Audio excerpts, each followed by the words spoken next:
Alrighty. Hello, my name is Rhett Edmondson. My project that I chose to do it over is the improvements to gadolinium, the positives, the negatives, the before and the after. So first and foremost, the purpose of my presentation is to build awareness. Um, I'm here strictly to inform and improve. By building awareness, I hope to improve the concept or what I've came here to discuss. This is an ongoing issue, and so part of the healthcare field, the main priority is patient's well-being. So that's kind of what led to this topic as my choice. So we'll get started. Okay, what is gadolinium? The answer to that is gadolinium is a contrast agent utilized in MRI, also known as magnetic resonance imaging.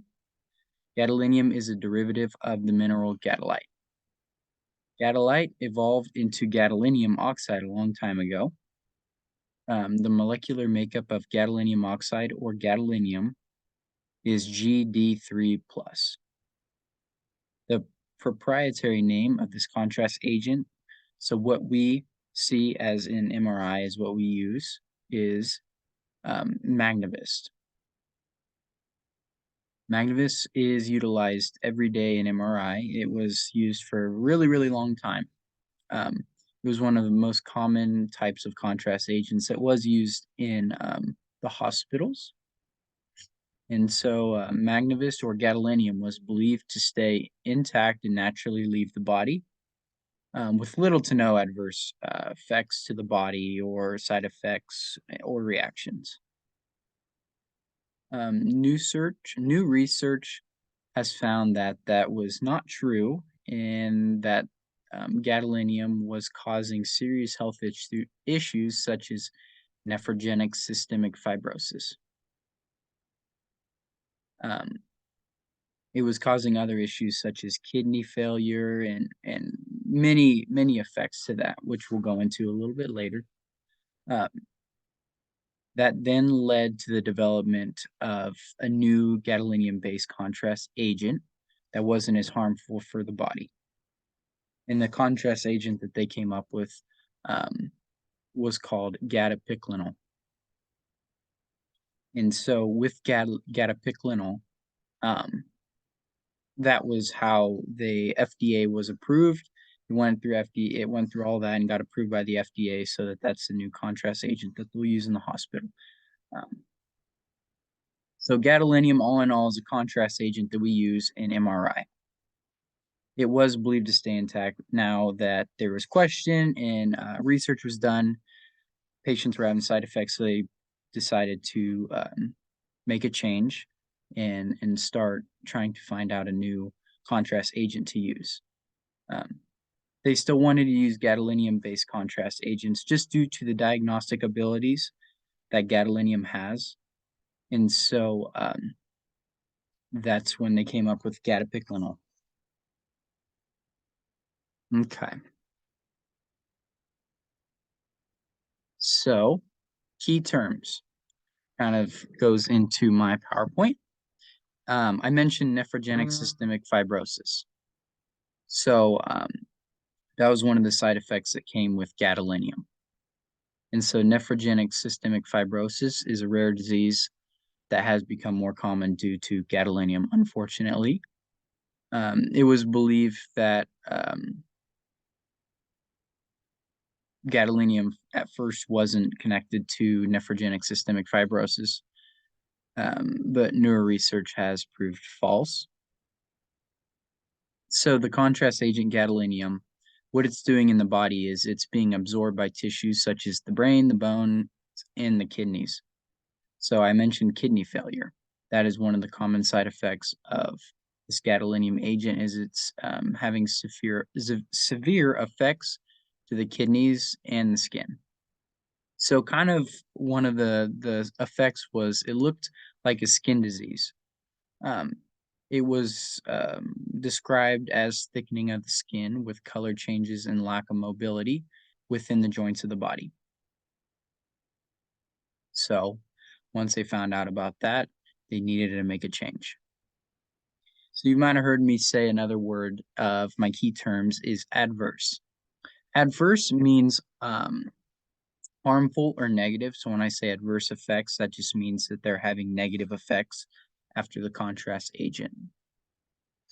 And the other term that I used is gadolinium. And so, like we mentioned, gadolinium is a contrast agent that is used due to its diagnostic abilities. And the next key term is diagnostic. And this is the diagnosis or pursuit of diagnosing symptoms or characteristics. So with that, key terms, that kind of gives you a basis knowledge of kind of some of the things that I'm mentioning. Okay. So vials of gadolinium. Like I said, Magnevis was the old one. As you can see, this is a picture of a vial. This is what the contrast would come in, and then they would draw the contrast out of here, and then they would inject that into the patient. So the newer form that we like to use is elucerum or gadopiclinol. And so the difference between those two agents is the Magnevis compared to the gadopiclinol. The gadopiclinol has half the amount of gadolinium per vial. So that with that being said, there's a lot less reactions and harmful effects due to the gadolinium being less than it was in the Magnevis. So another aspect that we like to talk about is the diagnostic ability. Magnevis and gadopiclinol have both very astounding diagnostic ability. So it was kind of a risk versus reward with the gadolinium, lessening the gadolinium, but still having the diagnostic effects or quality that it is still worth doing the procedure and risking the health effects. Okay, so the route of gadolinium. Each exam is different, but I just kind of wanted to go through how the gadolinium gets into the body. So, like I said in the previous, they will draw the gadolinium out of one of those vials, and this would be intravenously. So, the top corner, right to the right of the route of gadolinium, the first image, is intravenously. And so they will start in IV, and then they will inject that into one of the veins, and with that, then it will be circulated through the body. The timing is very important because with each exam, it is different. And so they will either inject that into the body or the other picture. So to the bottom right is one of the other routes of gadolinium. So sometimes with hip and shoulder MRIs, they need to get that contrast into the actual joint space to see if there's a tear in, say, for instance, a labrum or the rotator cuff. And so they will need that contrast or the gadolinium into the joint space for the MRI.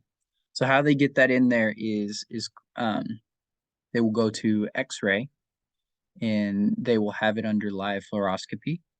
And so they will numb up the area with lidocaine and then have a radiologist place a needle into the joint, and then they'll inject some contrast that they use in X-ray that'll show up over the live fluoroscopy. And so they will make sure they're in the joint space, and then they will inject the gadolinium into the joint, and then send them over to MRI where we will do the MRI. And so that's what you see here is you see the little darker line is that needle that goes into the joint, and that the darker part is the contrast in there showing that they are actually in the joint. And so those are the routes that it goes into the joint. Okay. And so here is just the molecular makeup of some of the contrast agents that we use. So to the left is a gadopiclinol. And so this is very different from the others. And so this is how the molecular makeup of gadopiclinol is broken out. And so some of the other contrast agents that we use is Omniscan, Magnoscope, Gatavist, and Magnavist are the other ones. As you can see, each of them are different. So that does give them each of them a different differentiation. And so this is what makes each of them different. And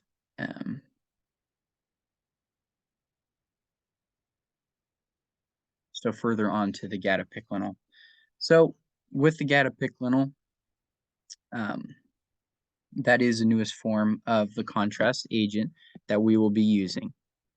So some of the positives and negatives of gadopiclinol is that still it has the possibility of an adverse effect because it has the gadolinium in it, but it is much better in the Magnavis due to half of the amount. And as always, the gadopiclinol has remarkable diagnostic abilities with the chance to differentiate from soft tissues and strictures or outlines of the different blood vessels and so on. But the research still goes on for the perfect contrast agent that has minimal adverse effects but still remarkable diagnostic abilities. So we'll continually be doing that. But for now, the gadopiclinol is a very good improvement from the Magnavis due to the half the amount. And so that with that was a very positive aspect. And so for my project, I chose to make a molecular makeup of the gadopiclinol.